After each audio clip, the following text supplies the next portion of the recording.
So after the sergeant gave me my report, I went back to my warehouse. I had talked to the managers and let them know what happened. I told them that, hey, I had just been literally kidnapped. A crime against me was made by this customer, and I'm not going to be able to go service them anymore. And you guys need to take them off the service so I don't get hit for missing an account, and I don't have to change it up and do this and that. Just take them off. He said, what happened? I'm like, well, they locked me in their store. Here's the police report. You need to call them, talk to them. They have the story. If you need more information, I'll fill you in the details, because I can be very detail oriented. And they know me, so they're like, yeah, well, we'll take your word for it. They locked you in the store. You were there for several hours. You have recordings according to you. Yeah, okay, so, oh yeah, okay, we're good. They say, what you gotta do is call HR and let them know. And I did. And then HR had that fake ass, like, oh no. Like they did that whole spiel, like they cared. Or like they gave the slightest fuck. Truth be told, it gives no fucks. It gives no fucks. It's a fun fact. They have no fucks to give. What's in their pocket? No fucks to give. Like, they literally have no fucks to give. So they did the whole spiel. Are you okay? Well, that shouldn't happen to you. So I literally had to talk to two different people from HR. One of them was a Chinese lady. I don't even know if she's still with the company. She took over for some dude. Actually, no, there was a dude in her position. Then there was another lady in her position. And then this Chinese lady took over for that lady.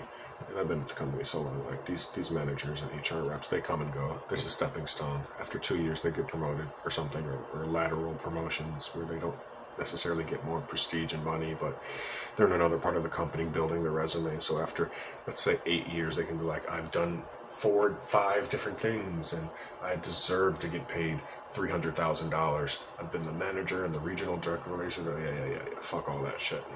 So I talked to HR, and I went back to my management, and they were like, yeah, well, you don't have to go to that store anymore, blah, blah, blah. We definitely took them off. Thanks for letting us know. If anything like this happens in the future, just, anywhere remotely like this happens in the future, let us know. We'll be able to take care of it. We're on top of our game. We're a family-oriented company. Your safety comes first. Nothing but your safety is our priority. We'll suck your dick for safety. Safety, safety, safety. Please let us know what we can do to make this better. Please don't sue us. Safety, safety, safety.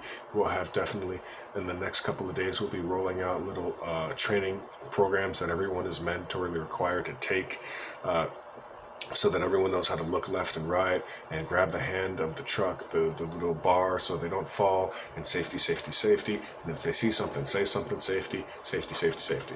After about 25 minutes of that bullshit, I was like, all right, I'm ready to go home and drink some fucking beers. I'm ready to go home, drink some beers, and hopefully get some kitty. I'm ready to go home and drink some beers and hopefully Netflix and chill. So, I get the hell out of there. A couple days pass, and I get a call from a detective. He asked me for my email. I give him my email. I get his email account. Big mistake, if you'll see. I get his email account, and he tells me that he wants me to come into the station to corroborate some stuff, go over some stuff, and file a report. And then I said, okay, sure. So the station he's supposed to be at changes between the time he calls me and the emails we exchange on day 1 and the time I go to his supposed location, his precinct, to day 2. Changes.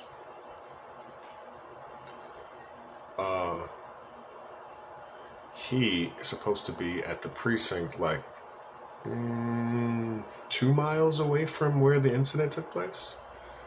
And so I go there, and then they tell me, I go there after work. Preface this, I go to work, I'm there at work for 8-9 hours. I'm working my butt off so I can get off and go spend time with people that I love. So I go to work, I get off, I go, instead of going home, I go to the precinct where he's supposed to be. He's not there. The people who are at that precinct don't even know him. and I have to talk to somebody who's like the top brass to find out who is this rogue, mysterious detective. Why is he telling me to go to his precinct and he's not there? And they said, something must have happened. His precinct changed. When did it change? And this is when I know they're lying. It must have been sometime, over the last week, and he was just taking some time to move out, and move to his new precinct. So I had to move some stuff. So I'm thinking, no one at this precinct knows who this guy is, and he's the lead detective. There's usually only one or two detectives per precinct. Like that's why they're detective. Like, there's not like a precinct with 17 detectives. Like, nobody's heard of him except for you thinking too much. So I say, where is he? And they say, okay, so he's at this precinct, which is 13 miles further northwest than the precinct I'm at, and even further from where the incident took place. So I go home. I say I have to come back on another day because I'm not, I don't. It'll take me till too long to get there. So I call them. I set up a time. I say I would appreciate knowing that you would move precincts. He says, oh yeah, it just happened. Blah blah blah. All right, that's fine. So another day I'm at work. He's a detective. He doesn't work on the weekends, and my route. I'm off on the weekends, so those are my off days. So, he has his off days, and he's not coming into work on his off days. I really don't want to do this kind of thing on my off day, unless it's absolutely necessary. So I get where he's coming from. So, after I work, I drive for like an hour. I drive for like 45 minutes to get to his precinct through all the traffic, because there's no like quick way. It's not off the highway. It's just traffic and stoplights and 4:30 and 3:30, 4:30 traffic. So I get there finally after all that time, and he's expecting me at this time. I actually get there on time. So when I get there, I'm early. So I hang out, I check out my Facebook or whatever. I'm there 10 minutes early. I have a cigarette, something. I get inside, I let him know, hey, I'm here. At this point, I'm still early. It's not like I'm 1 minute late or anything. I get there, hey, I'm here. And they're all like, first off, there were way too many police officers. There's way too many bitch-ass pigs in that, I don't want to call it a foyer, entrance room. It's not, I guess, intake. I don't know if that's intake. I don't know what it was. It was a big circular desk. There's like 12 cops, all bitch-ass pigs, all in the side of the circle. And they were all looking at monitor screens. Some of them were looking at their phone. Most of them were just talking to each other about the sports game, because that's what, pacifies America, sports. It's what makes us docile and silly and stupid, unable of critical thought. Don't ever let a bouncing ball, stop you from thinking. Anyway, so on the inside, there's like 12 cops, and then on the outside of that desk circle, there's like another 20 cops, and they're all just kind of sitting around. And when I come in and I start explaining who I am and who I'm here to see, the detective, they all stop and they all look at me like, they all give me the stink eye. Mind you, most of these cops are black, so it has nothing to do with race. And it also has everything to do with race. It is a culture of racism that's been instilled in us by these oppressive motherfuckers who will go nameless right now. Yet everyone knows who they are. So, no need. So they're all mean mugging me, and they're all kind of whispering to each other about me. This motherfucker. Bet he got trunks on right now. Just walk by him and smell him. Literally, I heard something to that nature, and then a couple cops walked by me and sniffed. I'm sitting down in the chair on the far side, 30 feet away from the desk, because I gave them my name, and they said, go wait. And then I could hear them just whispering, and everybody kind of staring at me. A couple cops walked by and pretended to go to the outside door, but they weren't going to go outside and do some police work. They walked away from the outside door by the chairs I'm sitting at. And then they walked back around to the circle on the outside, and then they got to properly whispering again, and being fucking lazy ass cops, sucking up the American dollar. taxpayer-funded bullshittery and shenanigans. After about literally 35 minutes of being in this fucking precinct, of which I did not want to be, after I had already worked a good 8 hours in the ghetto, mentally drained and exhausted from these ghetto motherfuckers and these angry ass, despicable Arab dudes who own stores and don't know how to run a business. After I got out of that situation, now I'm in here. And I'm getting eyeballed and mean mugged by people who are supposed to have my best interests at heart and want to protect and save me from trauma and danger. They're there to help. They're civil servants. They're literally called peace officers. Anyway, 30 minutes later, Detective Fuckboy comes downstairs, and he literally said, no, what he did was, he said, yeah, sorry, I was dealing with something. I'm here now. Here, I'm kind of busy. Here's what you can do. You can just sign right here. You can just sign right here, and then we'll deal with this later. I'll call you back, and you can come down and do the thing. And I'm like, sign where? He said, yeah, no, you just sign right here, and then we'll deal with this later. You know, we can get you back home, and you'll be able to go, on your way. I said, it's a blank piece of paper. He said, yeah, oh well, yeah, it's a police report. You can see there's the Chicago police emblem up here, and then there's some fields in here, and I'll just have to fill it out. The printer's down right now, or something. Printer's down right now. That's what he said. Something like that. Didn't even make sense. I'm like, the printer's down. I'll come back later when the printer's up. At this point, I'm like, these motherfuckers literally don't respect my intellect or intelligence in the slightest. They just seem to think like, well, bro, it's bad, it's stupid. Just give him a piece of paper, see if he signs it. I'm betting in my head millions of little things are going on. I'm thinking, there's an office pool upstairs. And they're thinking, all right, let's put in some money. I bet $10 I can get him to go away by giving him a blank piece of paper. There's another cop who's like, shit, that's good money. I'll put 20 on that shit. Fucking good, that's good money. You can see what there's fucking office pools and shit upstairs of these dirty ass cops trying to fucking screw over tax-paying people. And having a little bit of fun at the same time.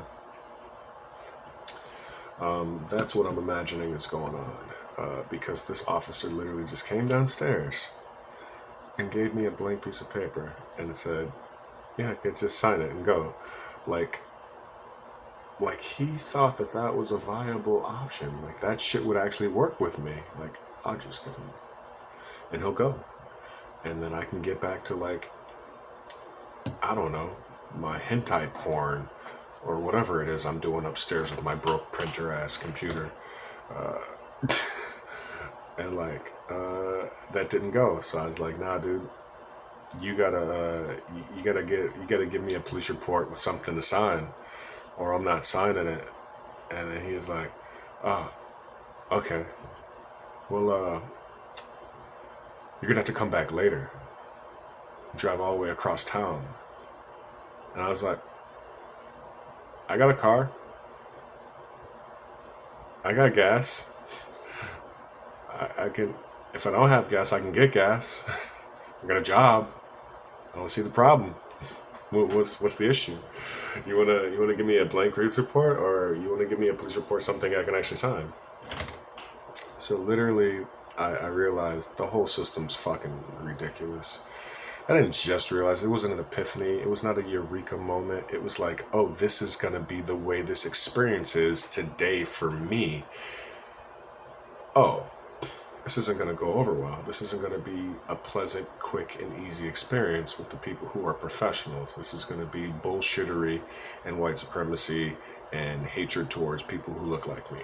So, I said, I'll come back, and I left. And then about I almost want to say like a month later, maybe 3 weeks later, he called me again, and, I skipped a spot. While I was there, I because I'm smart enough to know that these cops are on some bullshit, I said, hey, I have proof of what I'm saying is true. And I gave the guy an SD card with a micro SD chip inside of it. And on that card, there was an audio file. There was all 3 audio files. And I made backups. So there was 2 of each. It was 2 files of each, and I explained that to him. And then he told me, here's something to blank paper. I was like, oh, take this. You're going to need it. So he said he'll get back to me. A month later, calls me back in. After work, I have to drive all the way out to the boonies to go wait for 30 minutes while he's upstairs, probably on taxpayer dollar, taxpayer's dime in the fucking... Anyway, so he comes back down, and I say, hey, did you listen to that audio recording? I even sent it to your email, just to make sure, because I don't want you to say you lost it. Send it to your email. I gave you 2 copies in here. He said, oh yeah, I listened to it. I couldn't hear anything. I said, you couldn't hear anything? What does that even mean, you couldn't hear anything? So I couldn't hear anything. I said, well, that's news to me because I can hear it on my headset.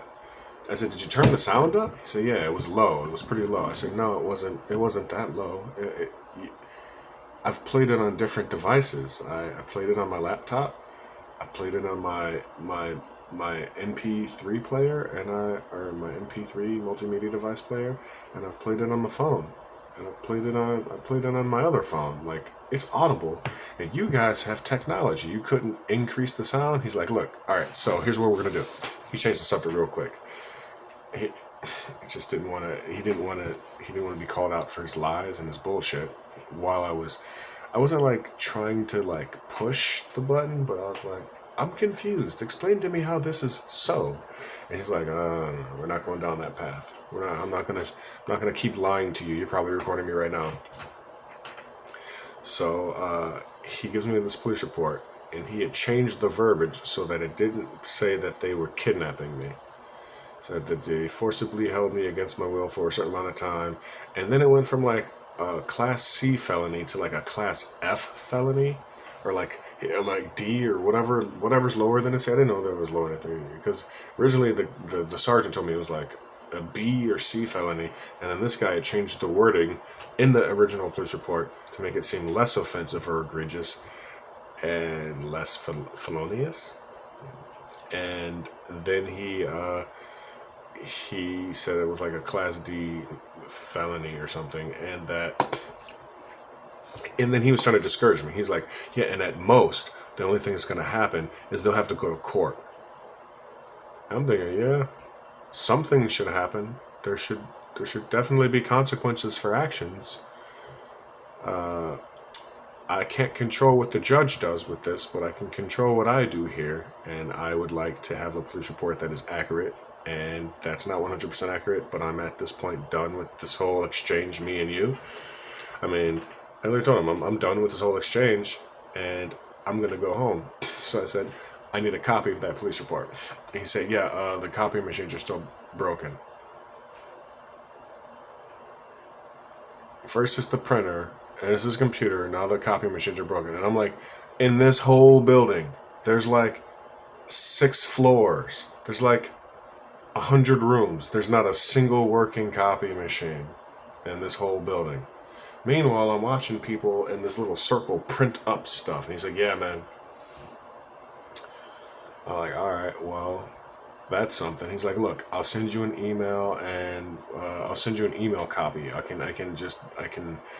like, all right, cool. So I'm waiting for him to send me an email copy. He never sends it. And then he calls me, and he tells me, wait for a call. He doesn't call me yet. He says, wait for a call, because that's going to be, the next time we talk to you is going to be when the arresting officer goes to apprehend the guy, and then we're going to need you to come down to the station and make a report. And identify the suspect, not make a report. Identify the suspect and confirm his identity, etc., blah, blah, blah. And I was like, all right.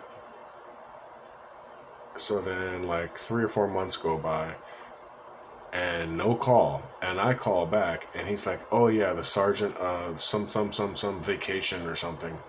So he just made up a bunch of lies and kept just moving the racist bullshit white supremacist post just kept moving that post a little bit further, and making me just have more and more disdain and less willingness to continue with the whole process. And he succeeded, because after I called him maybe 2 more times, I was just like, all right, so you guys are still gonna go apprehend him? You're gonna do the thing you said? You're gonna do it? I just have to take your word for it, because I'm not gonna keep following up. And that is kind of my experience with being kidnapped and everything that happened after that.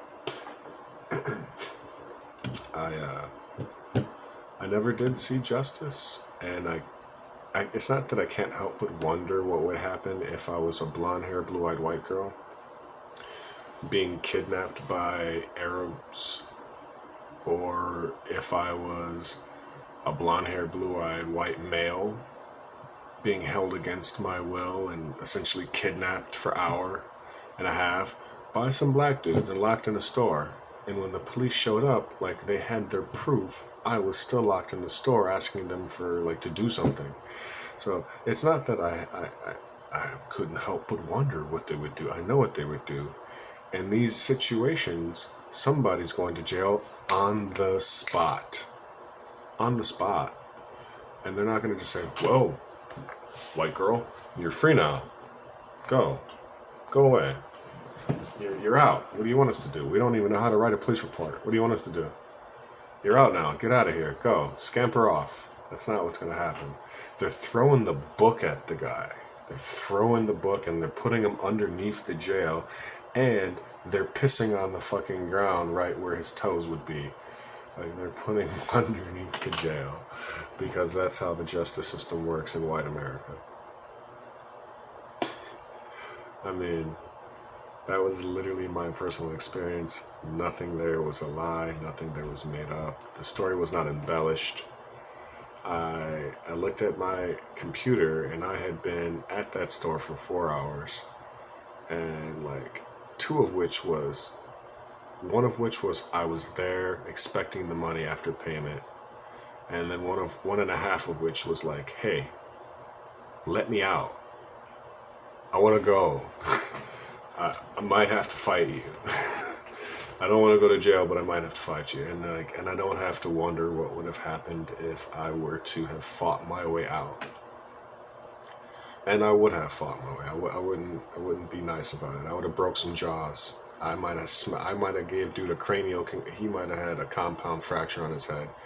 Like, I would have hulked out when the cops showed up, and they just saw this broken, white passing, if not white passing, much lighter than me person, bloodied by me. They'd be like, he's lighter than you, don't you know? We're not here for you. We're not here to protect you. You harmed that guy who's lighter than you? Don't you know the scales of justice is actually a sliding scale of racism? The lighter you are, the less you get. The darker you are, the worse you get. Like, that's... I don't have to pontificate about that, and that was just my experience. All true. None of it made up. And it sickens me to know that those fuckboys are still on the streets, patrolling the streets. They've probably murdered some people by now.